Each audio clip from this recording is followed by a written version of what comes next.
어떤 분이 인광대사님 아시죠? 연구를 해가지고 아주 큰 깨달음을 얻으신 인광대사께서 질문을 했어요. 어린애에게 연구를 가르쳐도 되겠습니까? 하고 물어봤어요. 그랬더니 인광대사님께서 어린아이가 커서 말을 할 수가 있게 된다면 아미아불타불이나 남관세음보살을 가르쳐야 된다. 이렇게 말씀하셨습니다.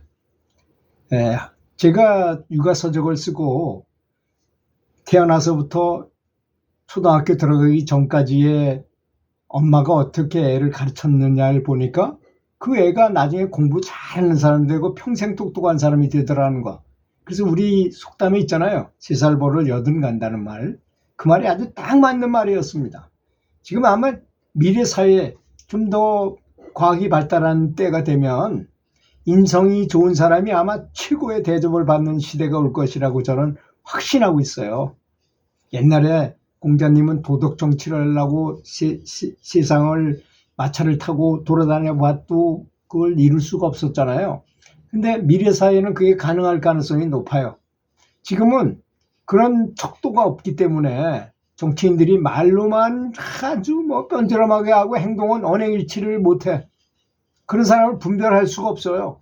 분별했다 하더라도 자기들끼리 얽히고 설켜가지고 어떻게 꼼짝도 못하게 이렇게 하기도 하고 하지만, 만약에 이렇게 구글 글라스 같은 안경이 생겨가지고 그것만 딱 쓰고 보면 저 사람이 나쁜 사람인지 좋은 사람인지 지혜가 있는 사람인지 또 아주 도덕적인 사람인지 이런 걸 평가하는 도구가 있다고 한다면 아마 여지껏 말로만 한다거나 하여튼 뭔가 다른 것으로 이렇게 거짓말로 했던 사람들은 다 들통나게 되고 행세를 못하는 시대가 온다고 저는 확신하고 있어요.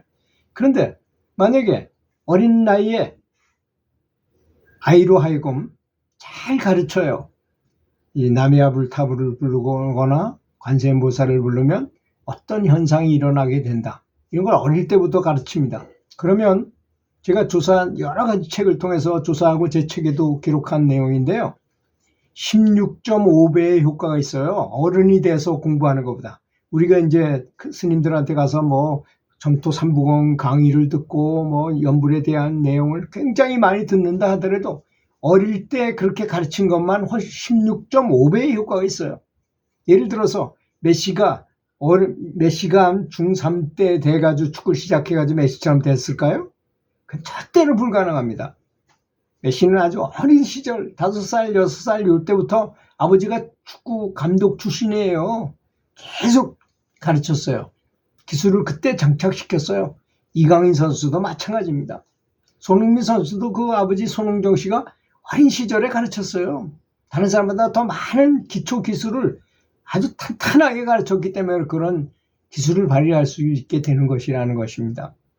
그러니까 어린 시절에 연부를 잘 설명해서 부모가 모범을 보이면서 이렇게 이걸 하게 되면 정말 좋은 것이다 이런 거를 아주 차근차근 얘기해가지고 이해할 수 있으면 반드시 정말 세계적인 영적 지도자가 될 것이라고 저는 믿습니다.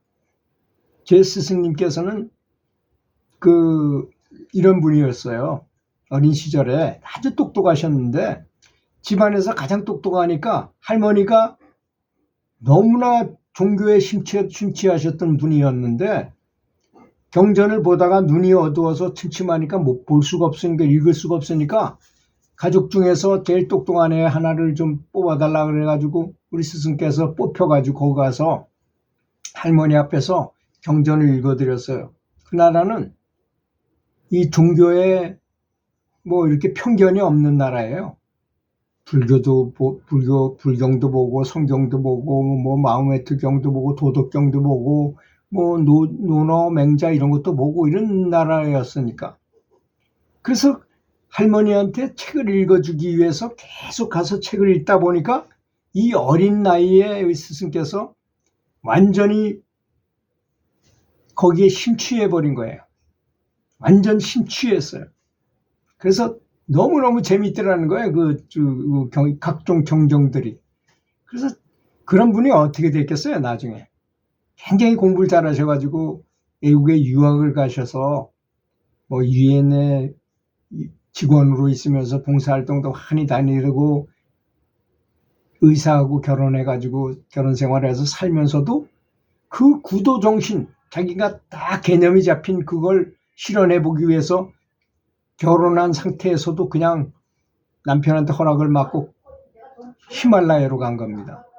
그래서 거기서 큰 깨달음을 얻었어요. 정말 엄청난 고초를 겪으면서 엄청난 수행을 통해서, 그래서 큰 세계에서 가장 뛰어난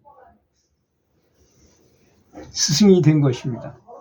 그렇게 어린 시절이라는 건 너무너무 중요합니다. 제가 그런 책을 쓰고서, 그 칭기스칸 학습법이라는 책을 쓰고서 그 전국에 있는 공부 정말 잘하는 학생들, 최소한도 전교 1등 이상, 하버드 대학에 들어가고 캠브리지에도 들어가고 이런 학생도 많았지만 57명의 어머니들하고 전화로 인터뷰를 해가지고 그 내용으로 책을 썼는데요.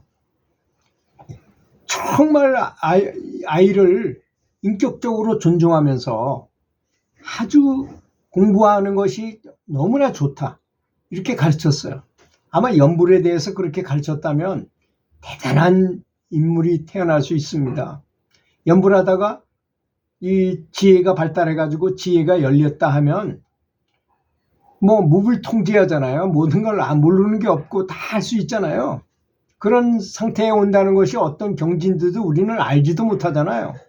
그렇게 높은 경지를 이룰 수 있게 된다는 것입니다. 그래서 어린 시절에 잘 가르치는 것, 그렇게 해놓으면 죽거나 병드는 등 위험한 일은 걱정하지 않아도 돼요. 항상 불보살님이 그 아이를 잘 지켜줄 것이기 때문이잖아요.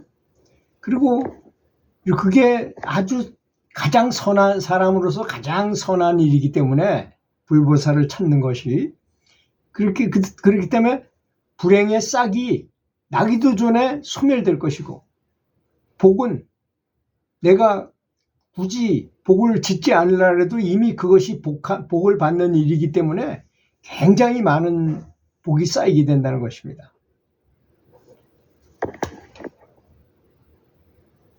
사람 사는 세상의 일을 알게 하려면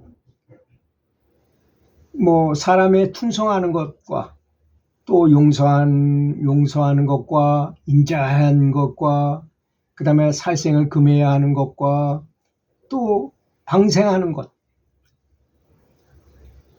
그런 것들을 자세히 가르쳐주는 거예요. 인과를 잘 가르쳐주고 좋은 습관으로 성품을 이루게 한다는 것입니다. 사실 저는 맹모 삼천지교를 보고 느낀 게 뭐냐, 맹자가 뛰어난 것이 아니라 맹자의 어머니가 뛰어난 분입니다. 그렇지 않습니까? 이율곡이 뛰어난 게 아니라 이율곡의 어머니가 뛰어난 거예요. 근데 서양 사람들이 이율곡에 대해서는 별로 조사를 하지 않고 오히려 이택에 대해서는 많이 조사를 한답니다. 왜 그러냐? 이율곡은 학문적으로는 뛰어나지만 정말 그 인간적인 분은 이택의 선생이었어요. 이택의 선생의 어머니는 비록 글은 몰랐지만 또 친모가 아니었었어요. 둘째 어머니이지만 친모가 돌아가시고 이제 제치로 오신 분이 어머니를 했었는데, 사랑으로 너무, 이게 춘천 박씨거든요. 춘천에 가면 퇴계동이 있어요. 왜 퇴계동일까요? 그 이택의 선생의 어머니, 모친이 거기 출신이기 때문에 춘천 박씨들 집성촌이 있던 데가 바로 퇴계동이 된 겁니다. 그 퇴계 선생은 그 어머니가 얼마나 사랑을 많이 줬는지 사랑하는 마음을 가졌었어요. 그래서 그 기생들하고 나중에 그 자기 며느리가, 자기 아들이 일찍 죽어서 며느리가 청산과부가 되니까 시집을 가도록 유도하고, 유도해가지고 시집을 가도록 해줬어요.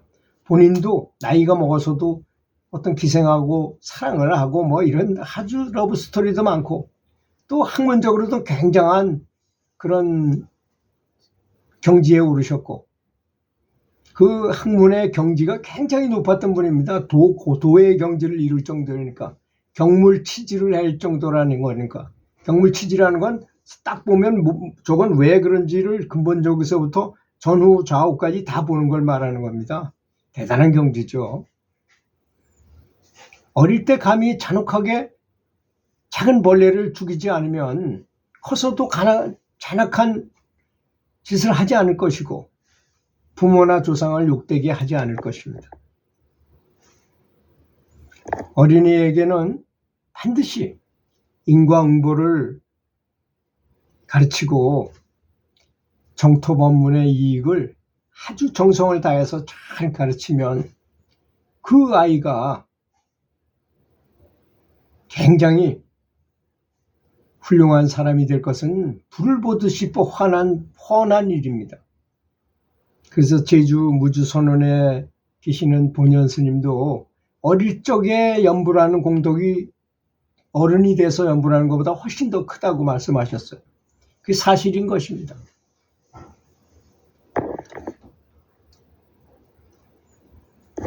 들어주셔서 감사합니다.